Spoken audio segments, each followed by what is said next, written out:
Koma, pra në kërkim sërish të realizimi dhe të pasur të sukses, pa tjetër. Por kjo të ka rënuar kjo gjë, pra edhe nga ana psikologjike, por edhe nga ana financiare. Pa tjetër që po.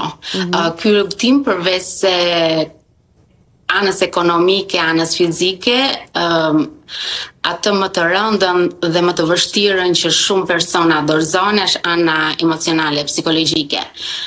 Nëse ke të fort anën emocionale dhe psikologjike, arrin që ti sigurosh dhe ti përballosh të dyja të parat. Në këtë rrugtim Edlira, kush ka qenë momenti më i vështirë psikologjik për ty? Pra, ai momenti që mbase ti mund të kesh shkuar deri në prag të dorëzimit, por që më pas forca jote, mbështetja partnerit të ka kthyer pas nga ajo rrugë.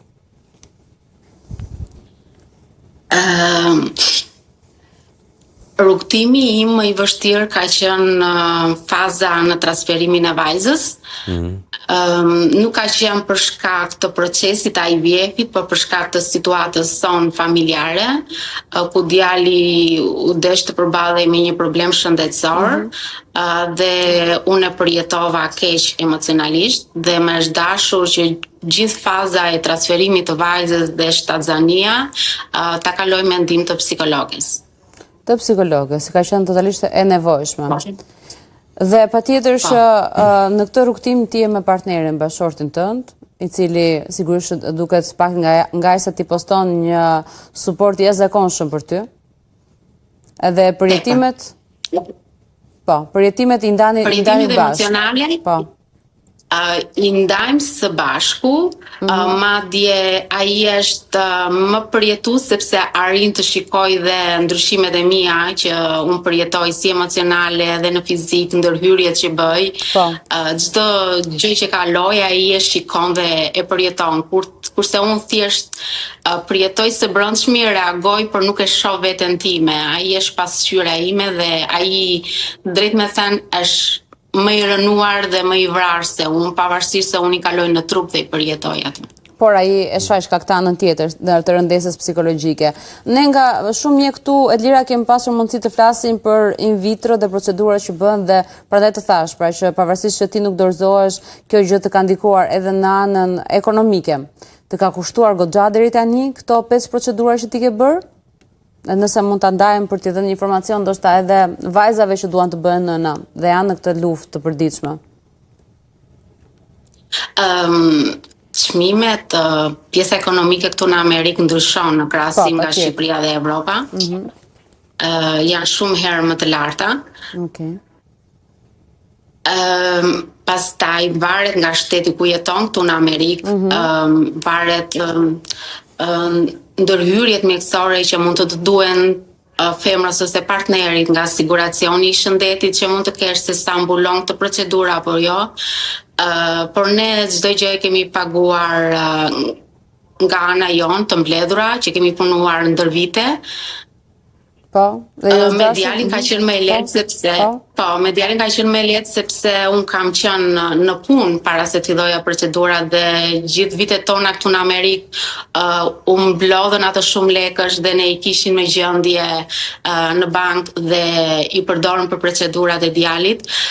Më pas un e lash punën dhe çdo gjë, kam qenë 2019 pa punë, kështu që çdo gjë është partneri, bashkëshorti imi që punon. Po nuk e mendon më pjesën e punës që të rikthehesh, pra le të themi Edlira e ke lënë veten totalisht në plan të dytë vetëm për të arritur, le të themi, për t'ia dalë deri në fund këtij misioni që i ke vënë vetes. Po, sepse unë pas djalit bëra një transferim të dytë nga embrionet e para që kisha, me njerë kur 1 vjeç e gjys, nuk pata sukses, zbulova sëmundjen që kisha, hoqa vezët për herë të dyta, bëra një transferim në shkurt të 2024-s, pata një shtatzani, po që do jashtë mitre, më pas transferova vajzën, në prill transferova embrionin që deri në 7 maj e pata atë shtatzani. Dhe për momentin po përgatitem për një transferim të ardhshëm dhe misioni jonë është plotësojmë familjen dhe më pas të shikojmë profesionet tona. Patjetër, pa diskutim. Më trego pak për jetimin tënd që nga momenti kur merret vendimi për të për ta bërë si procedurë dhe momenti pastaj kur të rezulton se ti e ke parë dhe ke provuar se çfarë do të thotë sukses dhe ke parë e ke provuar se çfarë do të thotë dështim.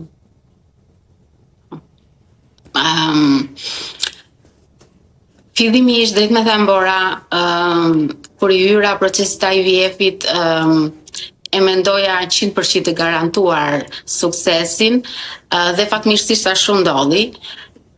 Informacione nuk isha, por me transferimet e një pas njëshme mësoj tepër rreth këtij procesi dhe dyshimi, frika, mosbesimi shtohen sepse kam marrë më tepër informacion dhe që të arrihet suksesi duhen shumë puzzle-a që të bashkohen së bashku dhe të arrihet suksesi.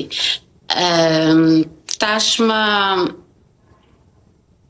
nuk jam aq e preku kur nuk arrihet suksesi, sepse unë në vetveten time bëj maksimumin tim, që unë përpiqem për të rritur suksesin, pavarësisht se ndodh apo nuk ndodh suksesi, i kujt është arsyeja që nuk u arrit suksesi, ndërgjegjja ime është e pastër edhe patjetër që me transferimin e ardhshëm unë përpiqem më tepër dhe shtoj gjëra për të arritur suksesin. Por që jam më e përgatitur.